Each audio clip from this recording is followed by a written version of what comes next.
خیبر کی جنگ فتح ہوئی. بہت توجہ. دیکھیے دو چیزیں ہوتی ہیں. ایک چیز ہے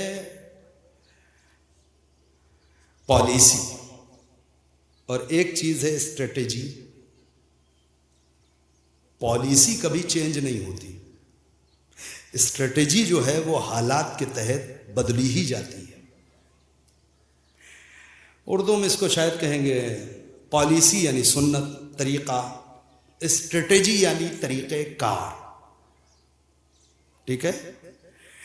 اصول نہیں بدلتے. لن تجد لسنت اللہ تبدیلا. اللہ کا اصول نہیں بدلے گا، پالیسی خدا کی نہیں چینج ہوگی. لیکن اسٹریٹجی کامیابی کی ضمانت ہوتی ہے، کیونکہ جنگیں نہ تلواروں سے جیتی جاتی ہیں، نہ ہتھیاروں سے جیتی جاتی ہے، نہ اسلحوں سے جیتی جاتی ہیں، نہ پروپگنڈوں سے کچھ نہیں.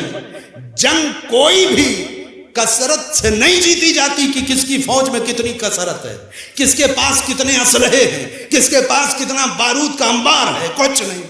ساری دنیا کی جنگیں اسٹریٹجی سے جیتی جاتی ہیں. جس کے پاس اسٹریٹجی زیادہ اچھی ہوتی ہے وہ ہمیشہ ہر جنگ میں کامیاب ہوتا ہے. توجہ کریے گا.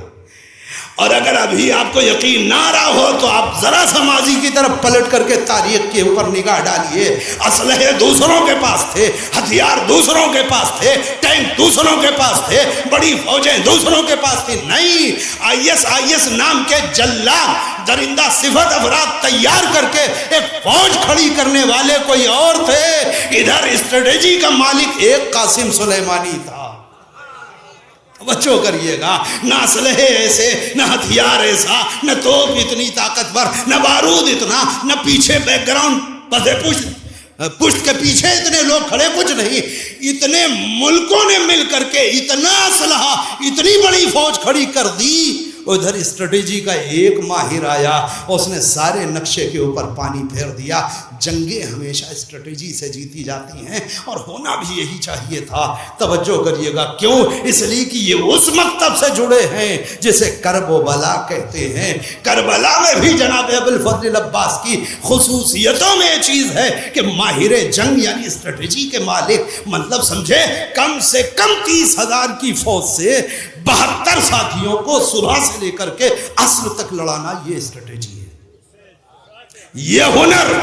اور یہ جناب قاسم سلیمانی، یہ ان کے بعد کے لوگوں نے کربلا سے سیکھا ہے.